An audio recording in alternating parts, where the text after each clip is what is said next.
Hello, everyone. My name is Kathleen Johnson, and I am your host of the Creactivators podcast. We have with us today a very special guest, Marlo Browne. He is a poet. He is part activist. He is part filmmaker. He's a lot of things.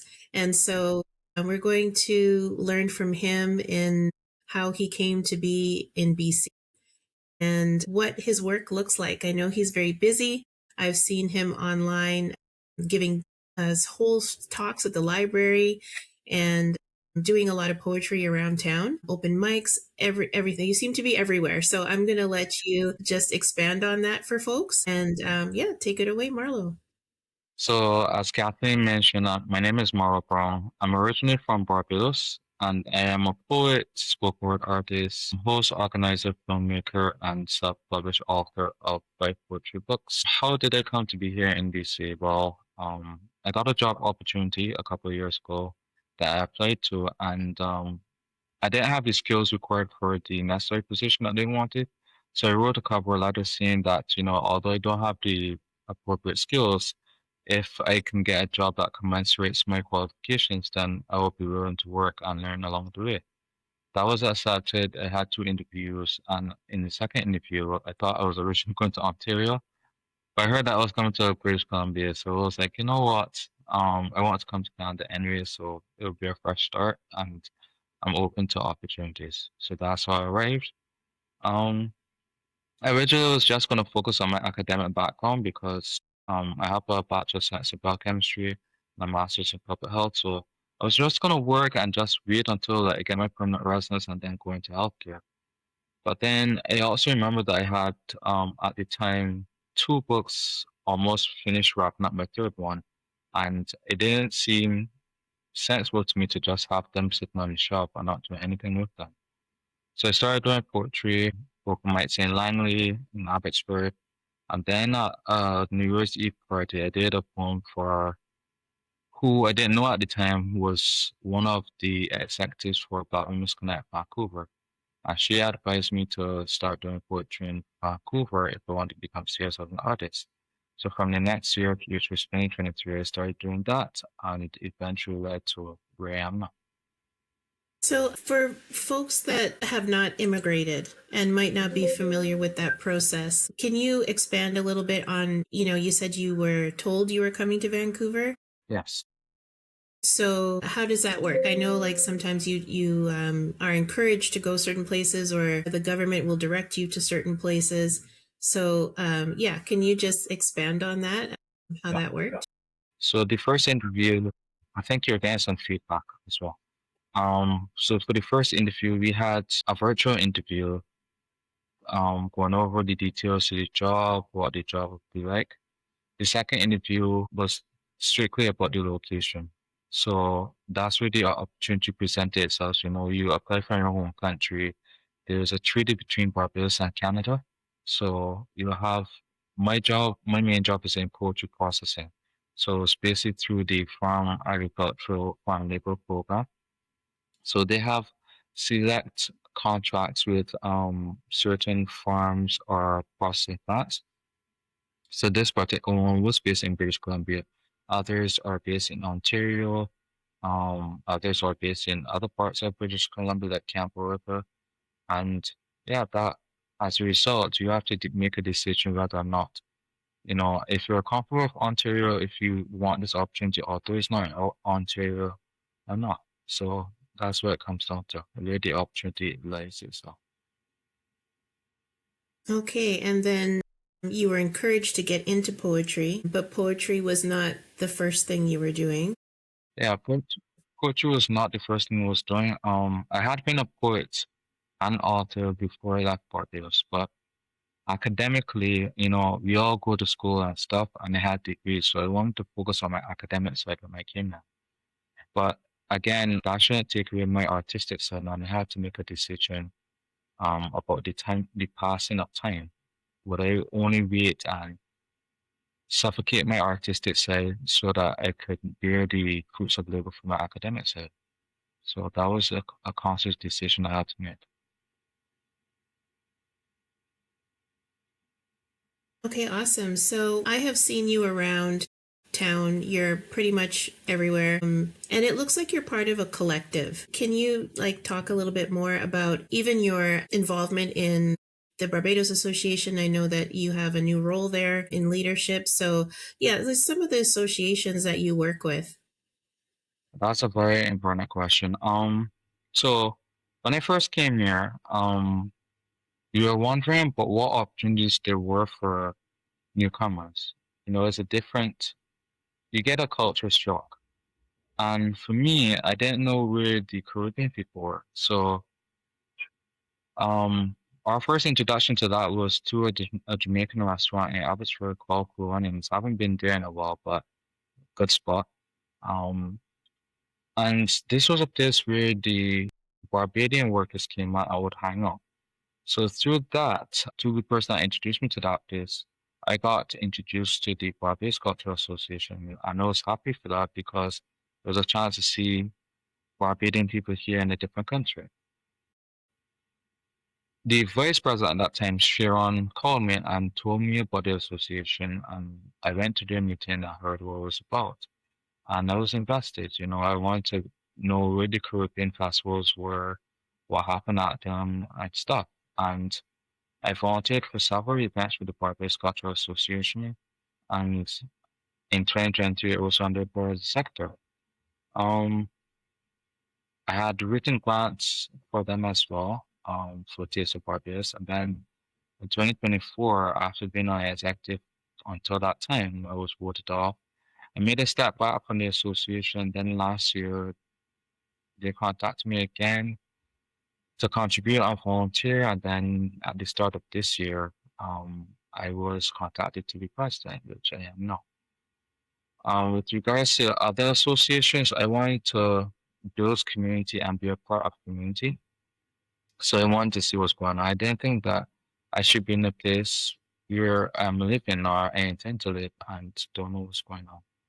And as a black person, I wanted to find out where the black people were, what they were doing. And it wasn't about partying. I just wanted to see progress and how is it different from my home country. So volunteer with organizations like the JrBAA, work with the Women Connect Vancouver, Foundry Langley and Tri-Cities, Umoja Operations, and yeah, basic community allowance and several. But my initial thing was after like being a poet, I'm going to several events to build community through the arts. And I guess that expanded to for me to be able to work with seven non-profit organizations. That's amazing. Well, and when you walk into Ontario, especially Toronto, the Caribbean presence is evident. You could look on the street and see different places, Caribbean places. You have probably a Jamaican barber, a place where you can get Trinidadian food and whatnot. But when you're here in BC, even to find a black person, the spaces are sparse.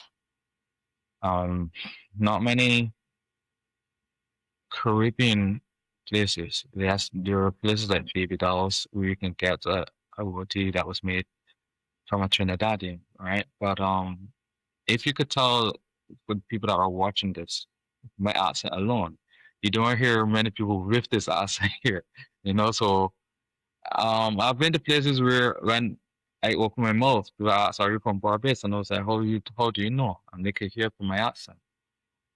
So I live in Langley City, and to even find a Caribbean person here in Langley is impossible. I go to several places in BC before you even get to Vancouver, and you don't find many Caribbean people. When they say that is for, and yeah, it's between like a lot of spaces. Ontario is much different because they have a higher black demographic than BC. BC, we only have approximately 1%, right? As a percentage, that is a small number, but it's actually probably about 54,000 on average, but it still pales in comparison to the demographic in Ontario. Even more so in places like Nova Scotia, Winnipeg and Manitoba. So we really have to look for that sense of identity here. I have known people that have come here from even places that are not the Caribbean and have lost their sense of identity because of that missing dynamic. So that is a major difference between here and places like Ontario where the demographic is clearly after. Yeah, I think you definitely have to be way more intentional about creating community here. If you're part of the Black community, hence probably why I keep running into you, because it's a small community and it's tight knit. And I am coming from Calgary, which has a much larger Black population now than Vancouver, and or surrounding area, and spent many years in Ontario. So I experienced a bit of culture shock coming here, and wondering why there were not more Black people in this beautiful place. It's such a beautiful province, probably very reminiscent of the Caribbean with the water and the mountains and just even the scenery. So always wondered why there wasn't a bigger Caribbean community here. But hence, this is what we've got. Kudos to you for being out there and being somebody that's intentionally growing it, whether that's with the Barbados Association or outside of it. So tell us a little bit more about your adventure as an author, and what has that looked like? And did you always write all your life, or was that something that's come up in the last few years? Okay, so answer that last question first. Have I been always a writer? No, actually. I did write in primary school, and that was mostly for the common entrance exam, the transition from primary school to secondary school. But when I was first introduced to poetry, I didn't like it because, you were introduced to the Eurocentric view, the Shakespeare, Lord Byron, poetic structure, which I found extremely boring.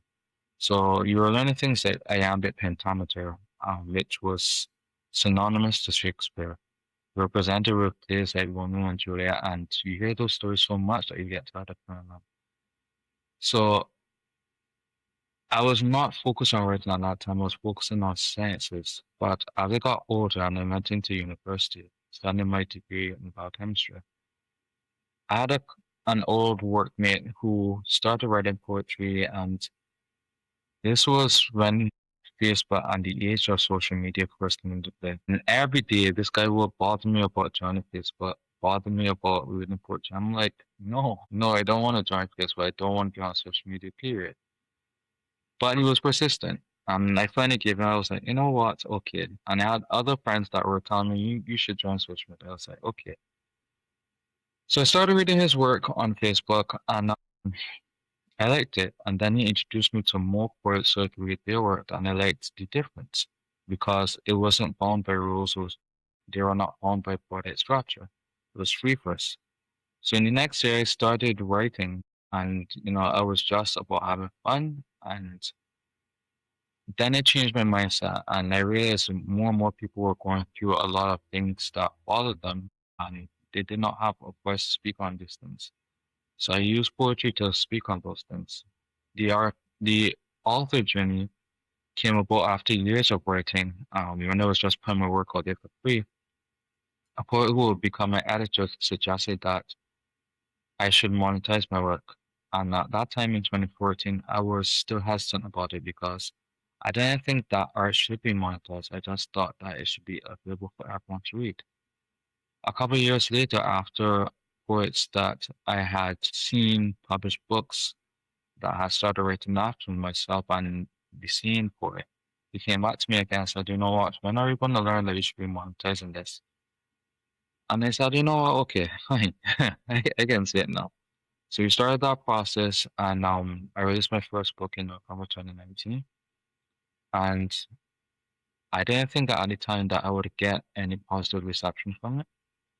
But I did. I ordered 20 author copies at that time and all sold out within 2 weeks. So I ordered 20 more, again, also sold out within that time frame.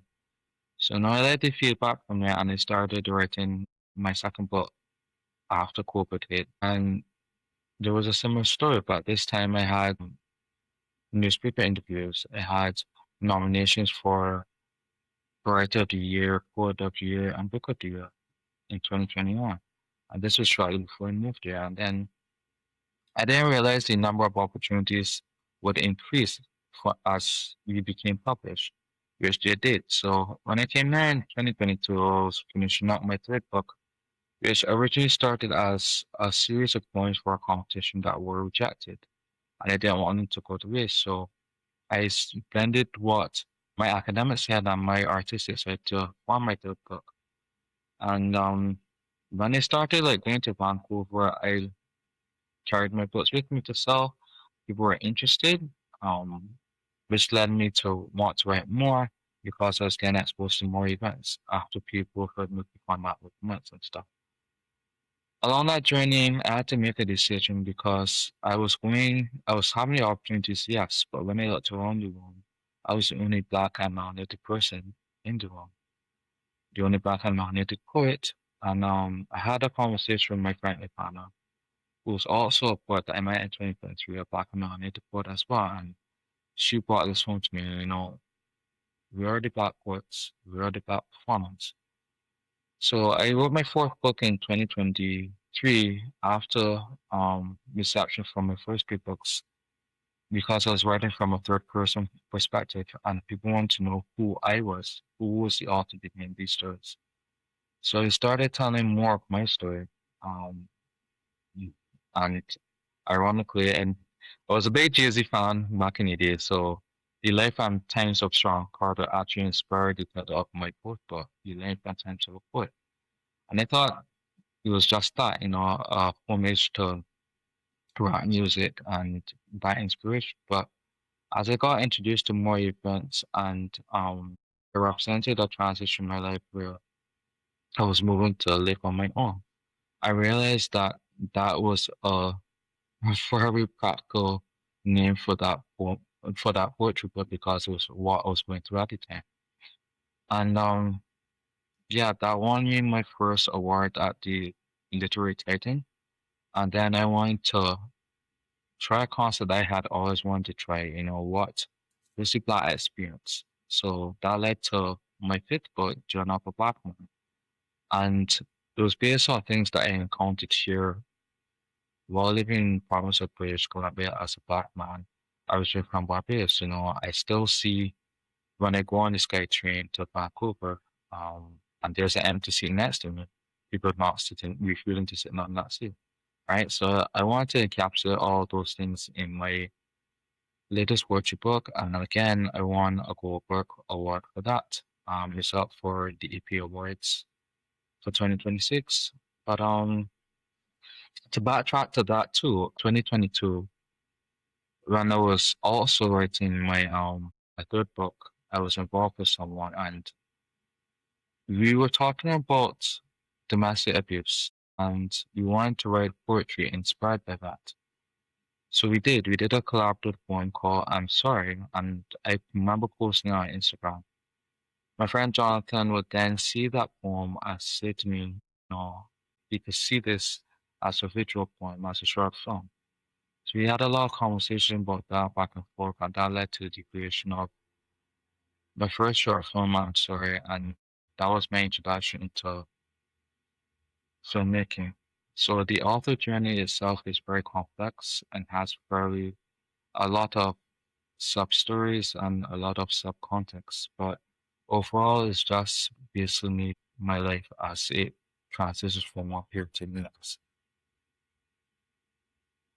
That's awesome. Thanks for that context because, I have one book, I have a few compilations, and it is a grueling process. I think it's a lot more difficult than I realized, and you don't really know what you're getting into until you get into it, especially the first one. And yeah, you are carrying all of that. So it is, I mean, I think I cried, I laughed. There's so many moments, just me in front of the computer that I will never forget, but it's a very interesting experience, that's for sure. So you mentioned Sean Carter, Yes. and I know you're a J. Cole fan. Yes, I am. We've already established this. I'm a huge fan as well, and I got it. I snagged a ticket, one of the last few tickets, so I am going to see him. I am too. but it tracks. Like when I think about you talking about like your love of words, being a poet, being a writer, what about those artists appeal to you? Is it their high lyricism, the gymnastics that they approach, the music with? What is it when you're looking outside of what you're actually doing for inspiration? Why are you finding it there? What appeals to you? I have done a lot of interviews artistically, and this is the first time anybody has asked me about my love for music and my love for being a J. Cole fan. So this is where be even more vulnerable than in past interviews. J. Cole actually helped me through a lot of dark times, especially university. There's always a pressure of trying to succeed, especially at undergraduate level, especially when you're doing natural sciences, right? And at that time, it was therapeutic. Listening to the mixtapes like the Come Out on Your Warm Up, listening to the Silent Story, albums like Born Sinner and whatnot. And I just found it relatable. J. Cole in his early days was unapologetic. He was himself. He said whatever he felt like. And we were still learning in those early poetic days how to do that without being judged, without having to censor yourself. And that is what I liked, the raw, audacious stuff. Jay-Z, for on the other hand, we like the swagger of Jay-Z. From Reasonable Doubt to my very favorite album from Jay-Z will always be the Blueprint One. So those artists had a way of not only in J. Cole's case, the lyricism, but his relatability. They come from a place where they talk about things that we all go through, right? Jay-Z talked about his drug dealing ways. I have seen, I'm, I'm the son of a former addict. I have seen people smoking marijuana and doing other drugs. I had friends that had done drugs in the past, so I'm aware of that. Um, I know about like the college jocks and whatnot. I know about the popularity of guys in what we call high school, but for us it was secondary school. I know about different transitions between secondary school and university. I know about the pressure. So to me, J. Cole was relatable. Um, with a comparison to Kendrick, yes, Kendrick is lyrical, but I still found J. Cole more relatable than Kendrick. Even to this day, we're here. You're gonna start a war in my comments. No, no, don't get me wrong. I'm also a big Kendrick fan, right? And people will give me heat for the J. Cole apology in the field and whatnot. Understandable. But no, J. Cole for me, um, as I always found him more relatable than Kendrick. Yeah, I've been a fan for many, many years, and I don't want to date myself, but I'm almost as old as the genre of hip hop itself. So I have a long memory of pre the big three, so to speak. Yeah, And for those of you exactly. who are listening and you don't know who the big three are in hip hop, that would be Kendrick, J. Cole, and Drake. Yes. And I lived through that golden era. And so I have a lot to compare where we are at now to. And for me, I do share that opinion that J. Cole is lyrically unmatched, in my opinion. And I know I'm probably going to, Yeah, you're some raised awesome. eyebrows But with that. But the thing is, I once said a couple years ago, and I still stand by this. And this is another artist that people tell me that I'm crazy to say this, but when people are talking about the greatest of all time, who's the best rapper, a lot of people will say Eminem. I have not said Eminem. I have actually said Lupe Fiasco. That is my all-time favorite rapper. When I look at artists like Lupe Fiasco, Black Thought, King Los, who hands down is to me one of the most underrated rappers of all time, especially in this current generation. I was listening to a 12, no, a 19-minute freestyle on LA Lakers from King Los, and I don't think there's anyone right now that could have done what he has done on that freestyle. Not even the big three, to be honest. So why I choose certain artists is because of how they do things, what speaks to me, what I'm looking for in the moment. And as authors, I think we do that.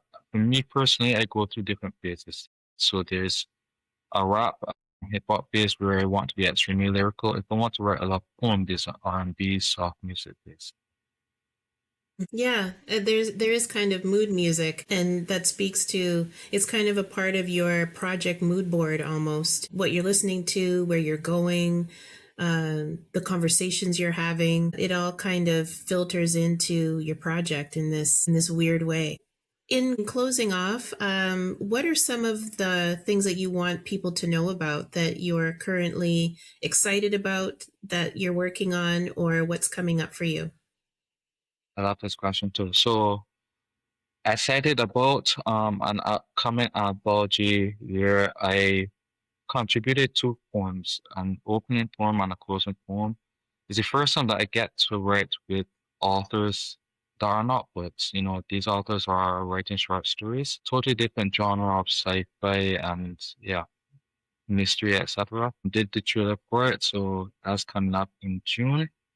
Also working on my fourth short film, and I love this one because it's inspired by dance. I think we need to get back to the dance genre. I'm also a fan of dance, especially dance movies. So I grew up in the era of the Step Ups, Honey, You Got Served, Stomp the Yard. So I wanted to create a short film to be nostalgic and bring us back to those times. Yeah, great time. I love all those movies. And I'm pre that, like Footloose. They probably, I don't know Yes. if you're familiar with Footloose. Yeah, and that one with Patrick Swayze. Um Did you dance? like all those kinds of movies. So yeah, that's, I didn't know that about you. So that's amazing. So where can people find you and your work? What are your handles?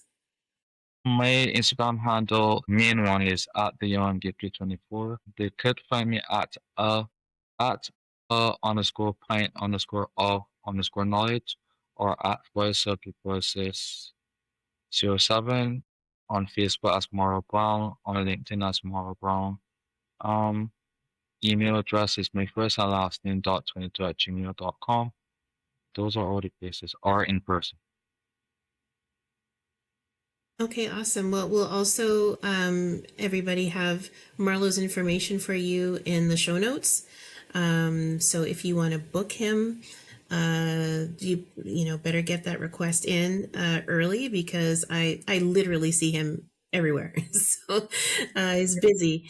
But Marlo, I just want to thank you again for giving us a little insight into who you are, what you're working on, what your inspirations are, and how you came to be in this place, in this wonderful place we call Vancouver, Langley area, where you're exactly at. And wish you many more accolades and successes.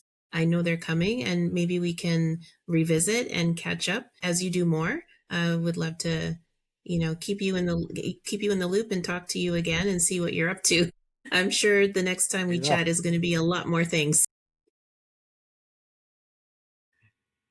Okay, awesome. Thank you so much. And we will have this out to you by the time everybody sees it. I'm sure Marlo would be on to something else.